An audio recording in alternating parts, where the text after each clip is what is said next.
അപ്പോൾ ഞങ്ങളിവിടെ നമ്മൾ കടലുണ്ടി ഇക്കോ ടൂറിസം അവിടെയൊക്കെ വന്നതാണ്. ഇവിടെ നല്ല ബോട്ടിങ്ങും കാര്യങ്ങളൊക്കെ ഉണ്ട്. ഫാമിലി ആയിട്ട് ബോട്ട് ചെയ്യണം. ഒരു ബോട്ടിൽ യാത്ര ചെയ്യുന്ന 1 മണിക്കൂറിന് 800 റുപ്യാണ്. 8 ആൾക്ക് യാത്രയാണ്. ഒരു ഫാമിലിയൊക്കെ ഉണ്ട്. നല്ല സുഖമാണ്. 1 മണിക്കൂറിന് കായലിലൂടെ ഇങ്ങനെ പോയി തിരിച്ചു വരാൻ കഴിയും. 1 മണിക്കൂർ ഇങ്ങനെ ആസ്വദിച്ച് വരാം. ഈ വെക്കേഷനിൽ നമ്മളെ മലപ്പുറം ജില്ല അതുപോലെ കോഴിക്കോട് ജില്ലയിലൊക്കെയുള്ളവർക്ക് ഇവിടെ വരാൻ വളരെ എളുപ്പമാണ്. ഭയങ്കര രസമാണ് അവിടെ കാണാൻ. കാറ്റ് കൊണ്ടുവിടുന്ന ഇരിക്കുക, അതുപോലെ കാറ്റ് കൊണ്ടുപോകുന്ന ബോട്ടിൽ യാത്ര ചെയ്യുക, ആസ്വദിക്കുക, കായൽ കാണാം. അപ്പുറത്തെ റെയിൽവേ പാതകളെ തോളം വിളിച്ച് പോകുന്ന ട്രെയിന് കാണാം, വണ്ടികൾ അതുപോലെ കാണാം. റെയിൽവേ പാളം ഇവിടെ ഉണ്ട്.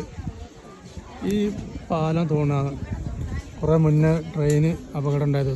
ഇതായിരിക്കും തോന്നുന്നു, എനിക്കറിയില്ല. ഇതാണെങ്കിൽ പറയണേ.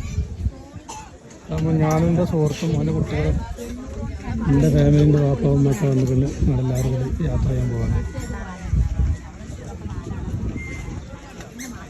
അപ്പോൾ ഈ അവധിക്കാലത്ത് ഈ ഇക്കോ ടൂറിസം ഒന്ന് സന്ദർശിക്കുക, ബോട്ട് യാത്ര ചെയ്യുക. നമ്മൾ ആലപ്പുഴയിലോ അവിടെ ഒന്നും പോകേണ്ട ആവശ്യമില്ല. നമ്മളവിടെ തന്നെ ഉണ്ട് ബോട്ട് യാത്ര, ചെറിയ ബോട്ട് യാത്രയൊക്കെ നമ്മളെ മക്കൾക്കും അതുപോലെ നമ്മൾ ഫാമിലിക്കൊക്കെ എൻജോയ് ചെയ്യാൻ പറ്റിയ സ്ഥലം അവിടെ തന്നെ ഉണ്ട്. നമ്മളടുത്ത് തന്നെ ഉണ്ട്.